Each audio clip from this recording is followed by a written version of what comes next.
Salut à tous. Bonjour à tous, commandant Ray de Rapport. On se retrouve aujourd'hui pour parler de l'un de mes coups de cœur de la série. J'ai bien sûr nommé le duo Waxer et Boyle.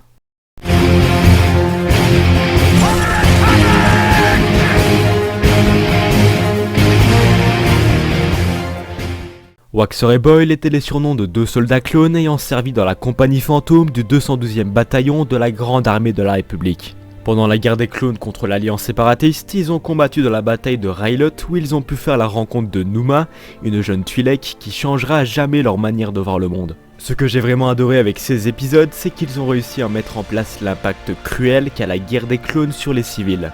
On a pu voir comment l'armée séparatiste utilise les civils comme boucliers afin de se protéger de l'assaut de la République.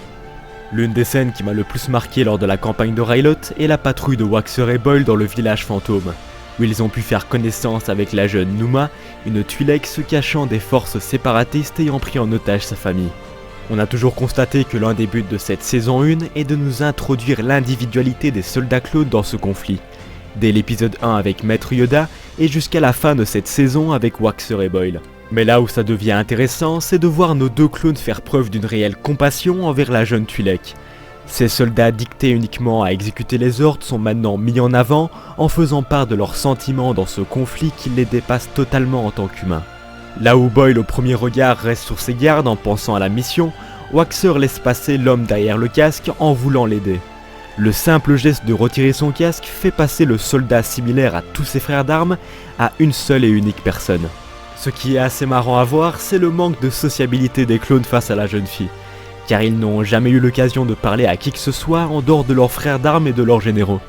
Bien que cette scène à l'échelle de la série est totalement oubliable, je trouve que c'est l'une des plus intéressantes et des plus marquantes par rapport au développement des clones. Bon, tu t'es fait une copine, mission accomplie. On peut y aller maintenant ? Bien sûr, la scène des adieux de Waxer et Boyle reste également très touchante, lorsqu'on constate qu'ils sont passés d'inconnus à des grands frères aux yeux de la petite fille qui était jadis terrorisée. See you later, little one. Hey, Numa. Stay out of trouble. Don't be afraid. We'll be back. Nara! Nara! Nara! So, what is that she keeps calling us? Nera. It means brother. La manière de voir les choses de Waxer et Boyle restera à jamais changée avec cette rencontre improbable au cœur du chaos. On retrouvera nos chers protagonistes lors de la seconde bataille de Geonosis où ils porteront secours aux survivants de la canonnière de Kenobi.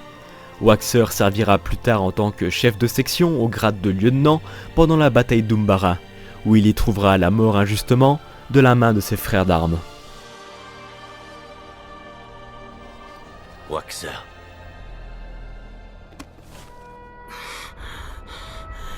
Dis-moi, qui est-ce qui vous a donné l'ordre de nous attaquer ? C'était le général Krell. Il nous a envoyés sur ses coordonnées pour arrêter l'ennemi. On croyait que l'ennemi portait nos armures. Mais, en fait, c'était vous. Voir Waxer verser une larme lors de sa mort n'est pas un hasard et fait référence à son humanité et sa compassion si durement gagnée lors de toutes ces années.